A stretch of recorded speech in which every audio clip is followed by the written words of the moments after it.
एक गांव में करण और सुरेश दो दोस्त रहते थे, मगर दोनों में काफ़ी डिफरेंस था। करण जहां एकदम गोरा और चालाक भी था और ऊपर से अमीर भी था, वहीं सुरेश एकदम काला कलोटा और ऊपर से सीधा साधा और हालात में गरीब भी बना दिया था।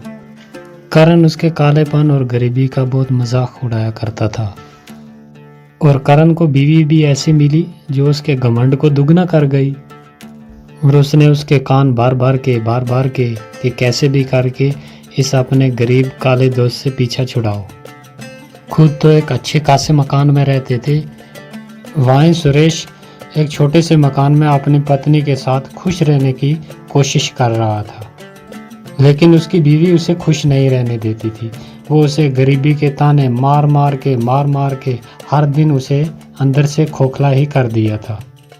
एक दिन परेशान होकर सुरेश जंगल में बहुत दूर दूर निकल गया। रात भर जंगल में बिताने के बाद जब सवेरे उठा तो उसे पास में एक कुआं नजर आया। असल में ये जादुई कुआं था। सुरेश ने उस कुएं में अपने हाथ मुंह धोकर मन ही मन में बोला, काश मैं भी अपने दोस्त की तरह गोरा और अमीर होता।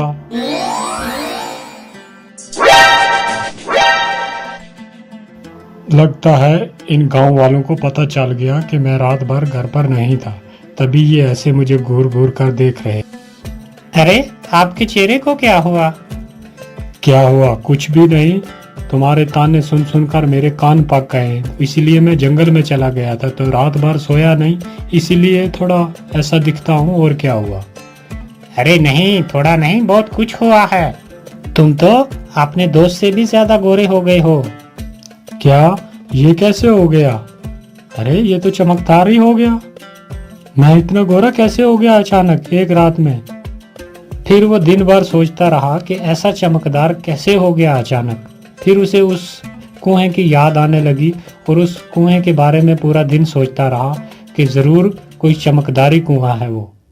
और यही सोचकर शाम को चुपचाप वो उसी जादुई कुएं के पास पहुंच गया और अपने हाथ पानी में डुबोते हुए बोला, आपने मुझे इतना गोरा बना दिया, थोड़ा दोस्त की तरह मुझे दान भी दे दो।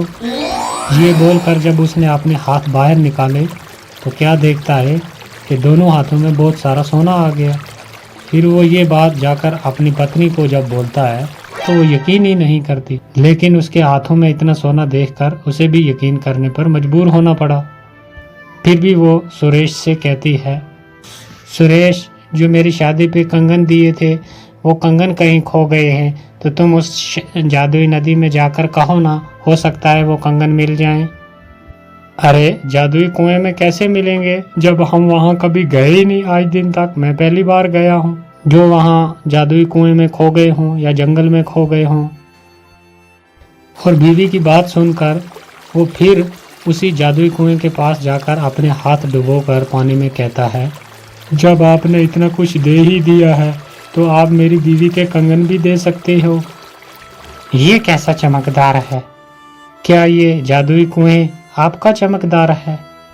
हाँ बिल्कुल, मैं एक जादुई कुआं हूँ और तुम्हें जो चाहिए, जब चाहिए, जितना चाहिए, अपने लिए और अपने दोस्तों के लिए जो भी मांगोगे तुम्हें फौरन मिल जाएगा। आप सच कह रहे हैं? जादुई कुएं क्या? हाँ, लेकिन एक बात याद रखना, तुम अपने लिए या अपने दोस्त के लिए जो भी मांगोगे उसका तुम्हें दुगना दे दिया जाएगा। इस बात को अच्छे से याद रखना। अगर ऐसा है तो मेरा एक ही दुश्मन है और वो दोस्त है मेरा जिसके पास अच्छा मकान है। मैं चाहता हूँ कि उसके पास और भी मकान हो और भी दौलत हो।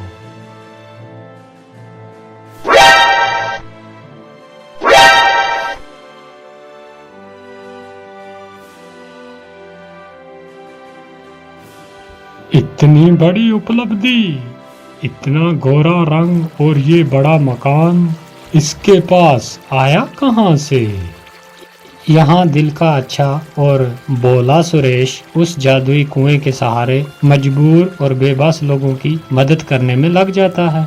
वो उस जादुई कुएं के बारे में किसी को कुछ भी नहीं बताता, और वो किसी की भी कोई चीज खो गई हो या किसी को किसी चीज की जरूरत हो तो वो चुपचाप उस जादुई कुएं में जाकर अपने हाथ डुबोकर उन लोगों को वो चीज मुहैया करवा देता था। यहाँ तक कि वहाँ का जो राजा था उसका बेटा एक बार खो गया। उसे कभी भी ना पूछने वाला वो राजा भी दौड़ा दौड़ा उसके पास आया और सुरेश ने उसे दूसरे दिन आने को कहा।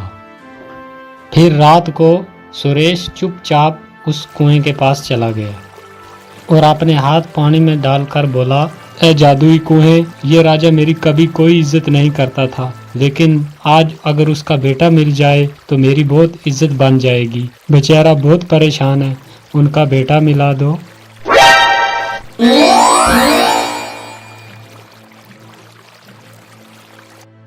राजा का बेटा मिलने के बाद तो फखर से सुरेश की छाती चौड़ी हो जाती है और उसके चर्चे पूरे गांव में फैल जाते हैं।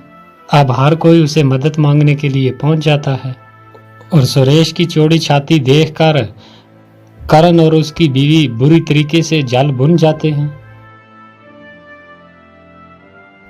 फिर एक दिन एक गांव के किसान की एक बकरी खो गई और वो बकरी किसान के बेटे को बहुत ज़्यादा प्यारी थी, जिसके दुख में वो बहुत बीमार पड़ जाता है। फिर दूसरे दिन वो किसान आता है सुरेश के पास और बोलता है कि मेरी बकरी खो गई है, जिसकी वजह से मेरा बेटा बीमार पड़ गया है, आप मेरी मदद कर दीजिए, मेरी वो बकरी ढूंढ कर ला दीजिए जिसकी वजह से मेरा बेटा बच जाएगा। और सुरेश उसकी ये बात सुनकर उसे हौसला देता है कि आप फिक्र मत करें, कल सुबह आपकी बकरी आपके पास पहुंच जाएगी। उसकी ये बात उसका भाई करण गिद्ध की तरह नज़र जमाए हुए ये बात पूरी सुन लेता है और सुरेश जब बकरी ढूंढने के लिए जाता है तो उसके पीछे पीछे उसका वो दोस्त करण भी उसका पीछा करता करता वो भी पहुंच जाता है और उसे ये सब करते देख लेता और सुन भी लेता है और उसे सारी बात समझ में आ जाती है कि ये जादुई कुआं है। और अमरीश के वहां से जाते ही वो जल्दी जल्दी उस कुएं के पास पहुंचता है और उस कुएं में वो भी अपने हाथ डालकर कहता है, मेरी बीवी को सर से लेकर पाँव तक सोने से लाद दो, बहुत सारा सोना दो मुझे। धन्यवाद जादुई कुएं, अब मैं भी आपसे हर चीज मांग कर ले जाऊंगा। हाँ, मगर याद रहे, तुम अपने दुश्मन के लिए जो भी मांगोगे उसका तुम्हें दुगना मिलेगा। मैं भला अपने दोस्त या किसी दुश्मन के लिए क्यों मांगूंगा, मैं तो सारी जिंदगी अपने ही लिए मांगूंगा। हाँ। और घर पहुंचने पर जब उसकी बीवी उसके हाथ में इतने गहने देखती है वो तो खुशी से पागल ही हो जाती है। इस तरह से तो हम दुनिया के सबसे अमीर तरीन इंसान हो जाएंगे और हमारी बराबरी का कोई भी नहीं रहेगा। अरे क्यों नहीं, वो सुरेश है ना, वो तो हमारी बराबरी का है ना, उसे उस जादुई कुएं का पता है।